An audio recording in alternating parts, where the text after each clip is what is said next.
There's something different about you right now. You can sense it, that small tilt in awareness, like you've stepped across an invisible line most people never notice. The fact that you paused here on this moment is not an accident. It's not another random item in a long list of meaningless things. This is recognition. This is evidence of something you've been feeling but couldn't name. You've reached a threshold. Before you wave this away as another feel-good slogan, answer this honestly to yourself. Have things been feeling clearer lately? Not necessarily easier. Clarity and ease aren't the same, but like you're tuned into a different frequency than you were months ago. The triggers that once sent you spiraling, the situations that used to provoke panic, anger, or frantic reactivity still arrive, but something in how you meet them has changed. You are not the same person you were at the beginning of this process. And I don't mean a weekend workshop or a month of guided meditations. I mean the slow, often harsh work of finding the person under all the habits, masks, expectations, and stories you learn to wear. Most people never take this test. They get hints, moments of tugging from inside, and they turn away, choosing the familiar prison because it's predictable and known. But you didn't look away. You kept walking toward the heat, even when everyone else ran the other direction. You kept asking the awkward questions when others accepted comforting half-truths. You went deeper when the surface started to suffocate. At some point, without fanfare, you stopped needing the world to change in order to feel okay. Not because you gave up or became apathetic, but because you found a ground inside you that doesn't depend on external conditions. You discovered that what you'd been chasing outwardly, the peace, the steadiness, the sense of enough, wasn't missing. It was buried beneath layers of conditioning that convinced you it needed to be earned or found somewhere else. This isn't about becoming flawless. It's not about never feeling pain, never making mistakes, or never doubting. The final exam of this work isn't escaping your humanity. It's surrendering to it so fully that you stop resisting the very life you came to live. You're likely noticing you're less triggered now, not because you repress feelings, but because you can feel them and not be swept away. You can be angry without melting into rage. You can be sad without losing yourself.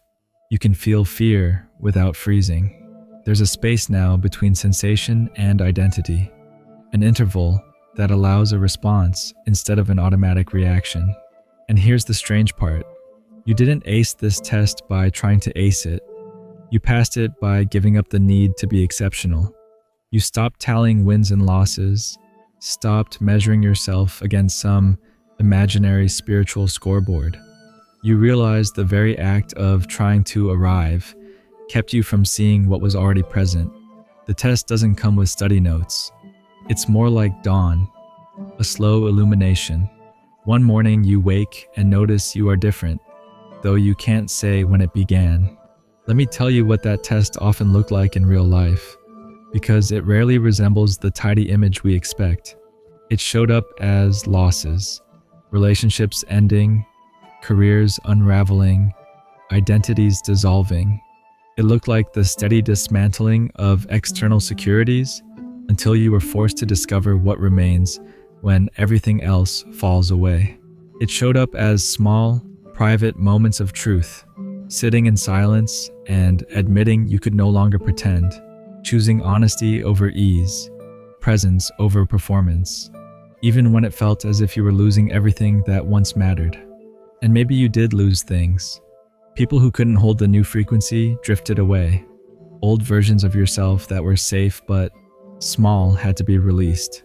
You may have lost the luxury of unconscious living, that autopilot state where you could sleepwalk through life without owning your experience. But consider what replaced those losses.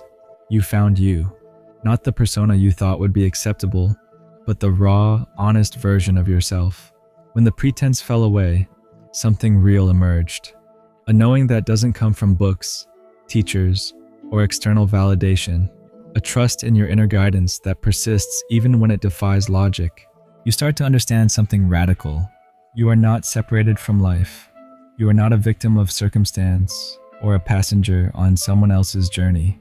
You are life experiencing itself subjectively, consciousness tasting its own presence through embodiment. Love, awareness, and aliveness are not far-off ideals.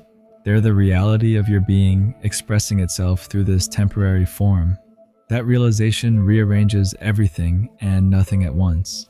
Outwardly, your routine may look the same: bills, conversations, chores, but the quality of your presence has shifted. You're not trying to get somewhere else. You're fully here.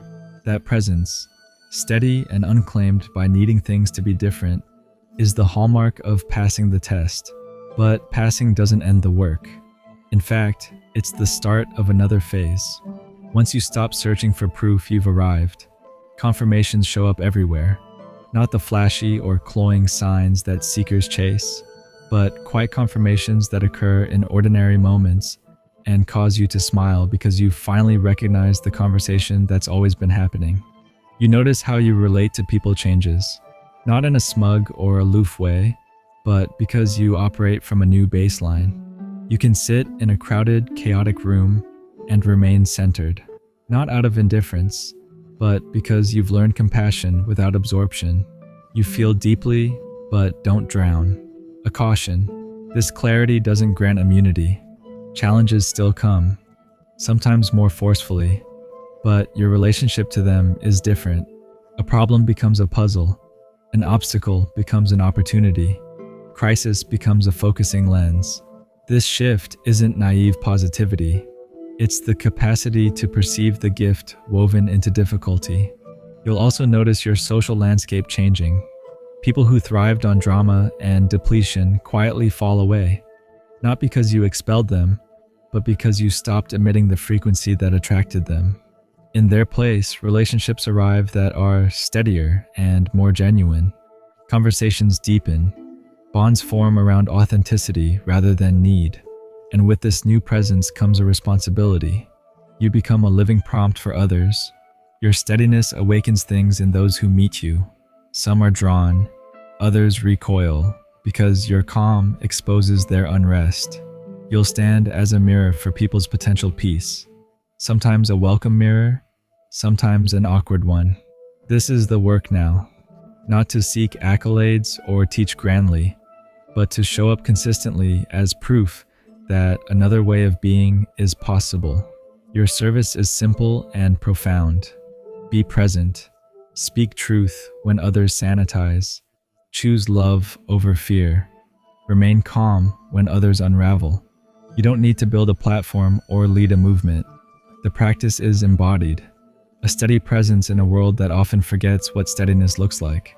And here's the beautiful paradox. The more you embody this, the more ordinary you become. You're not trying to stand out as enlightened or special. You're ordinary in the most sacred sense. Alive, flawed, open, and real. The final test wasn't about becoming something exotic. It was about remembering what you always were, obscured by layers of habit and expectation.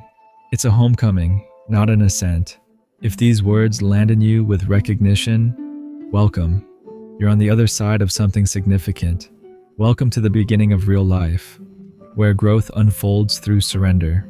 Wisdom arrives by subtraction rather than accumulation, and peace is not achieved but realized as your natural state. You passed not because you got every answer right, but because you stopped needing to have all the answers. You graduated not because you perfected yourself, but because you chose to be real. You awakened not by escaping your humanness, but by embracing it fully.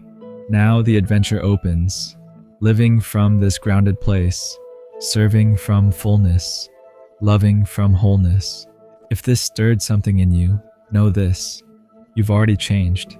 You aren't the person who pressed play at the start of this video.